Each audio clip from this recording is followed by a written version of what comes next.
Back to news. సరిగ్గా ఏడాదిన్నర క్రితం మహిళల కోసం అద్భుతమైన పథకం తెస్తున్నామని ఆర్భాటపు ప్రకటనలు చేశారు. సూపర్ 6 హామీలు మేనిఫెస్టోలో పెట్టి మరీ ఊరూరా తిరిగి మైకుల్లో ఊదరగొట్టారు. పుణ్యక్షేత్రాలకు వెళ్లాలన్నా, పర్యాటక ప్రాంతాలు చూడాలన్నా పైసా ఖర్చు లేకుండా ఫ్రీగా ఆర్టీసీ బస్ ఎక్కి రాష్ట్రమంతా చుట్టేయొచ్చని తెగ పబ్లిసిటీ చేశారు.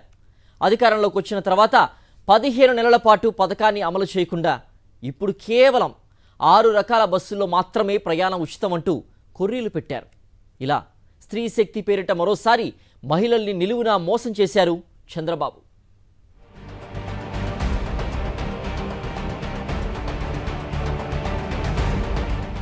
తన అవసరాలకు నోటికొచ్చినట్లు అబద్ధపు హామీలు ఇవ్వడంలో చంద్రబాబుది 40 ఇయర్స్ అనుభవం. అవసరం తీరిపోయాక అంతే అలవోకగా నాలుక మడతిట్టేయడంలోనూ ఆయనది అంతే అనుభవం. 2024 ఎన్నికల సమయంలో సూపర్ 6లో భాగంగా మహిళలకు ఆర్టీసీలో ఉచిత బస్సు ప్రయాణం కల్పిస్తానని కూటమి తరపున చంద్రబాబు, పవన్ కళ్యాణ్ ఊరూరా తిరిగి ప్రచారం చేశారు. తమ ప్రభుత్వం వస్తే ఏపీలో శ్రీకాకుళం నుంచి అనంతపురం వరకు ఎక్కడి నుంచి ఎక్కడికైనా ఆర్టీసీ బస్సులో ఉచితంగా ప్రయాణించవచ్చని ఎవరైనా ప్రశ్నిస్తే చంద్రబాబు తాలూకా అని చెప్పండని బాబు అంటీం బహిరంగ సభల్లో మైకుల ముందు ఊదరగొట్టారు. అయితే కూటమి ప్రభుత్వం ఏర్పడిన మొదటి రోజు నుంచే చంద్రబాబు కొత్త రాగం అందుకున్నారు. రాష్ట్రం అప్పుల్లో ఉంది,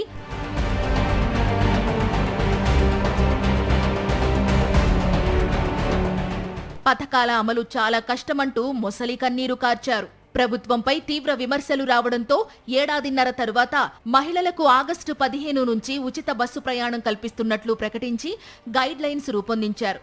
ఈ పథకం ద్వారా దాదాపు 2.5 కోట్ల మంది మహిళలు రాష్ట్రంలోని ఎక్కడి నుండి ఎక్కడికైనా ఉచితంగా ప్రయాణించొచ్చని ప్రభుత్వం ప్రకటించింది. కట్ చేస్తే ఆ వెంటనే ఓ కండిషన్ పెట్టింది. కేవలం 6 రకాల బస్సుల్లో మాత్రమే ఉచిత ప్రయాణం అంటూ మెలిక పెట్టారు. అన్ని పుణ్యక్షేత్రాలు చూడొచ్చు అనుకున్నాం. అమరావతి నుంచి దైవ దర్శనం, వెంకన్న స్వామి దైవ దర్శనం చేసుకోవాలనుకున్నారు.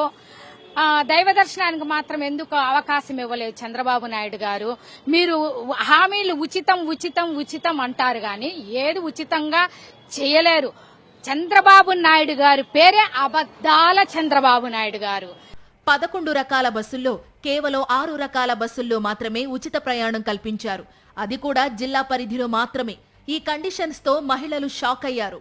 వీళ్ళ సూపర్ 6 పథకాల్లో అన్ని కూడా తుస్సు బస్సు అన్నట్టు అయిపోతుంది.